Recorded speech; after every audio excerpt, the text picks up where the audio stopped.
Recentemente, o famoso mangaka, mundialmente conhecido por suas grandes obras, incluindo a mais marcante e popular delas, Dragon Ball.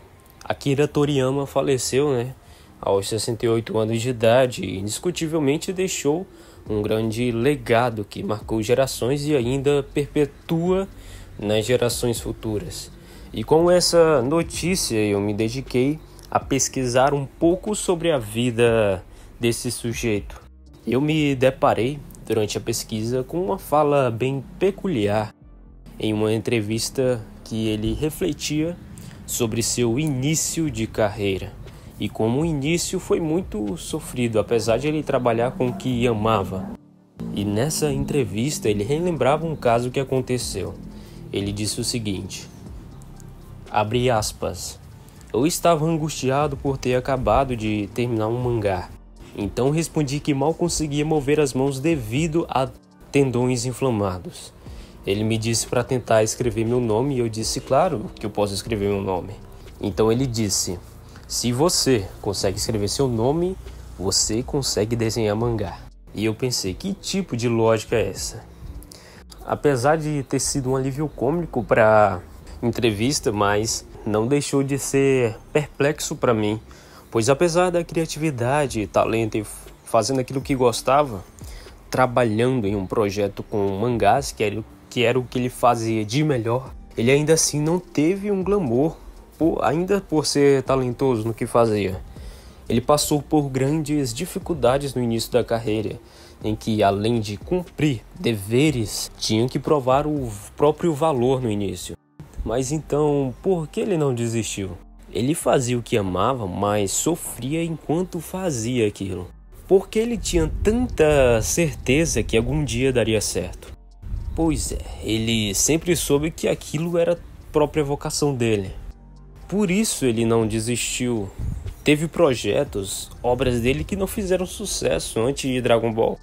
Mas ele insistiu mesmo na derrota. E se não fosse a certeza de Akira Toriyama na própria vocação que ele tinha, com certeza não teria feito Dragon Ball e hoje não estaria sendo amplamente reconhecido pelo seu trabalho. E isso tudo é devido à própria vocação dele.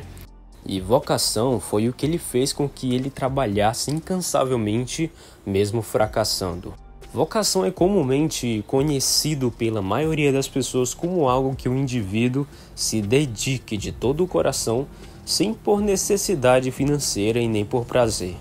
Ou nos casos mais emblemáticos, que essa pessoa continue se dedicando como se fosse a coisa mais importante do mundo. Quem faz algo por vocação sente que é chamado a isso, pela voz de uma entidade superior. Deus, universo, legado do próprio indivíduo, seja o que for, que ele se expresse de alguma forma para dar sentido à própria existência. Dinheiro ou prazer são futilmente subordinados e não são incluídos como motivação na realização da vocação.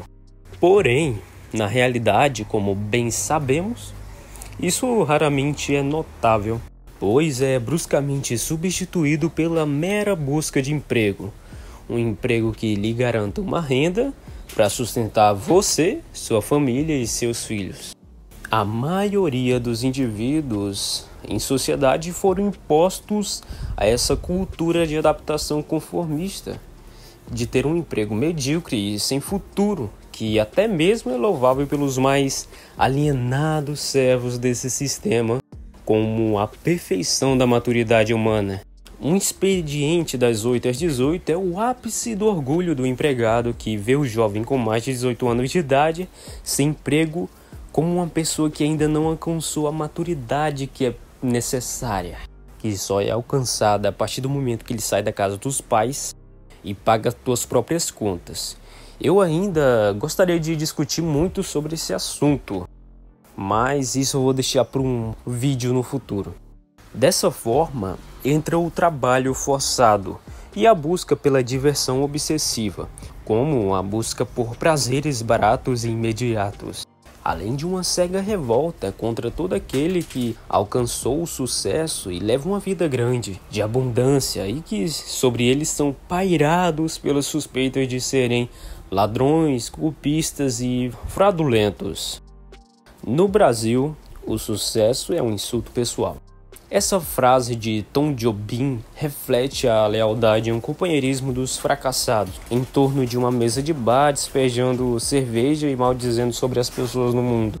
Uma geração completa de pessoas que estão fazendo coisas erradas, fazendo o que não quer e buscando alívio de sua constante dor em entretenimento barato e nativamente são depressivas em angústias irreparáveis. Tem um provérbio que eu encontrei, eu não sei que livro, mas eu me lembro de cabeça que ele dizia mais ou menos assim: um sábio andava junto com um garoto e no meio do caminho o garoto reparou no gemido de um cachorro e perguntou ao sábio por que o cachorro está gemendo assim. O sábio responde dizendo que o animal estava sentado em cima de um prego. O garoto confuso pergunta: mas por que ele não sai de cima do prego? É só sair de cima do prego. E o sábio responde: é porque o prego não está doendo o suficiente nele. Algumas pessoas não encontram soluções para os seus problemas pelo simples motivo: o prego não está doendo o suficiente. O indivíduo pode suportar qualquer dor, menos a dor da falta de sentido para a vida. O sentido da vida existe. O nosso papel é encontrá-lo, e ele é encontrado por uma investigação na qual um paciente, com a ajuda de um terapeuta qualificado, busca uma resposta para a seguinte pergunta: o que eu devo fazer e o que não pode ser feito por ninguém, absolutamente ninguém, exceto por mim mesmo. Nenhum sujeito inventa o próprio sentido da vida. Cada um é cercado e encurralado mediante a essa investigação. Discutir o sentido da vida sem ao menos realizá-lo seria como negá-lo. E uma vez que começamos a realizá-lo, já não é necessário discuti-lo, porque ele se impõe com uma evidência que até mesmo a mente mais cética evita negar. Da mesma forma que Akira Toriyama enfrentou as diversidades da vida em prol de uma vocação, você pode fazer o mesmo. E eu não estou falando que você é obrigado a deixar um legado da mesma magnitude que o Akira Toriyama deixou. Você não precisa, obviamente, fazer isso. Por esse motivo que a vocação tem seu firmamento justificado no sentido de vida de cada um dos indivíduos. Pois quando você não pensa em prazer ou satisfação pessoal, mas simplesmente na entrega daquela atividade, na entrega do trabalho, no amor, no conhecimento, quando não mais se preocupa em ser feliz, ou até mesmo ser bem-sucedido, então a felicidade, no final das contas, já se instala em você naturalmente. Então essa foi a reflexão de hoje, né? Eu acredito que você tenha entendido e que você possa também aplicar o mesmo sentido para a tua vida, caso esteja passando por algum problema recorrente relacionado a isso e não saber o que fazer, ou até mesmo estar perdido no meio disso tudo. E claro, né, eu não vou fazer o papel de terapeuta aqui. O ideal é que você busque ajuda de um profissional. Então nos vemos no próximo vídeo.